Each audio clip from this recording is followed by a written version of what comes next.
اسرائیل کی بڑھتی دہشت گردی کے خلاف عالم اسلام میں شدید اضطراب۔ دوحہ میں عرب اور مسلم ممالک کے سربراہان کا بڑا اجتماع۔ امیر قطر نے گریٹر اسرائیل کا ایجنڈا عالمی امن کے لیے شدید خطرہ قرار دے دیا۔ یرغمالیوں کی پرامن رہائی سے متعلق اسرائیل کے تمام دعوے جھوٹ پر مبنی۔ فلسطینیوں کی نسل کشی باعث تشویش ہے۔ صہیونی ریاست نے انسانیت کے خلاف جرائم کی تمام حدیں پار کر لیں۔ دوحہ پر حملہ کر کے اسرائیل نے قطر کی خود مختاری اور علاقائی سالمیت کی خلاف ورزی کی۔ شیخ تمیم بن حمد الثانی کا ہنگامی اجلاس سے افتتاحی خطاب۔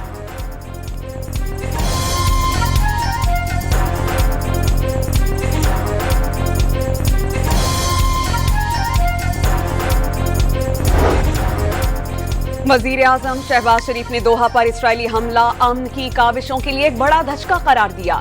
سوال یہ ہے کہ اسرائیل نے مذاکرات کا ڈھونگ کیوں رچایا؟ دو ریاستی حل کے سوا تنازع فلسطین کا کوئی اور حل نہیں۔ شہباز شریف کا دوحہ میں اسلامی ممالک کے سربراہی اجلاس سے خطاب۔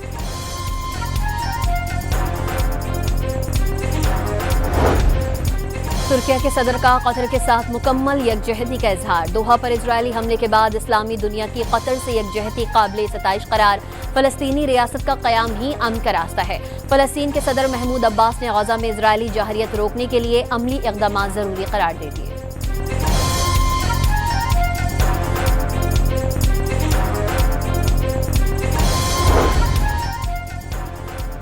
OIC کے سیکریٹری جنرل نے بھوک کا بطور ہتھیار استعمال انتہائی نازیبا حرکت قرار دے دی۔ غزہ میں امداد کی بلا تعطل اور فوری فراہمی یقینی بنانا ہوگی۔ حسین ابراہیم طاہا نے اقوام متحدہ کے قراردادوں کے مطابق مسئلہ فلسطین کا حل ناگزیر قرار دے دیا۔ عراق کے وزیر اعظم عادل عبد المہدی نے مسلمان ممالک کو نیٹو کی طرز پر اتحاد کی تجویز دے دی۔ دوحہ میں وزیر اعظم شہباز شریف کی عالمی رہنماؤں سے ملاقاتیں۔ سعودی ولی عہد شہزادہ محمد بن سلمان سے ملاقات میں فلسطین اور قطر میں اسرائیلی جارحیت سے پیدا صورتحال پر تبادلہ خیال۔ نائب وزیر اعظم اسحاق ڈار اور فیلڈ مارشل عاصم منیر بھی ملاقات میں موجود رہے۔ شہباز شریف کی ترک صدر رجب طیب اردوان، فلسطینی اتھارٹی کے صدر محمود عباس اور تاجک صدر امام علی رحمان سے بھی ملاقاتیں۔ غزہ میں صہیونی جارحیت اور دوحہ میں بلا جواز جارحیت پر بات چیت۔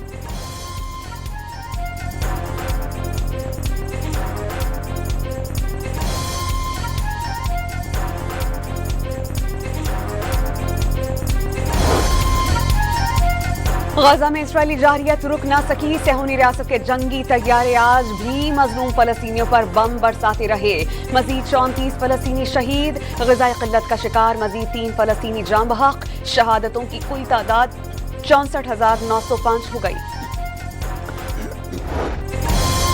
غزہ میں اسرائیلی حملے کے باعث 16 منزلہ عمارت زمین بوس۔ الغفاری نامی عمارت پر اسرائیلی بمباری میں 16 فلسطینی شہید ہوئے۔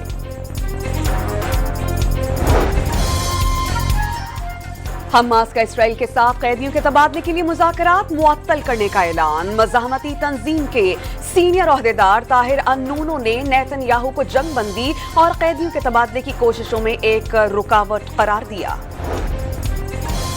اسرائیلی وزیر اعظم نے قطر میں حماس قیادت کو ایک بار پھر ہدف بنانے کی دھمکی دے دی۔ نیتن یاہو کی امریکی وزیر خارجہ کے ہمراہ پریس کانفرنس۔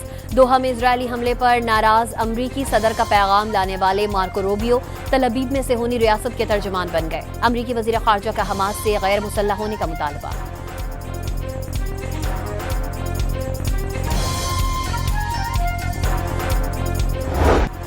پاک بھارت میچ کے دوران ریفری کے رویے پر پاکستان کا شدید احتجاج۔ ریفری کو نہ ہٹانے پر مزید میچ نہ کھیلنے کا فیصلہ۔ انٹرنیشنل کرکٹ کونسل کو باضابطہ طور پر آگاہ کر دیا۔ PCB نے ایشیا کپ کے ٹورنامنٹ ڈائریکٹر کو صورتحال بتا دی۔ میچ ریفری کی جانب سے ICC کوڈ آف کنڈکٹ کی خلاف ورزی پر باضابطہ شکایت کی گئی۔ ایشیا کرکٹ کونسل کے سربراہ محسن نقوی کا بھی معاملے پر افسوس کا اظہار۔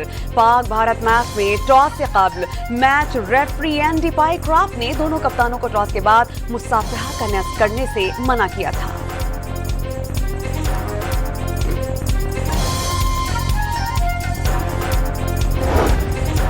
میچ ریفری اور بھارتی ٹیم کے رویے پر فوری رد عمل کیوں نہ دیا؟ پاکستان کرکٹ بورڈ نے ڈائریکٹر انٹرنیشنل افیئر عثمان واہلہ کو معطل کر دیا۔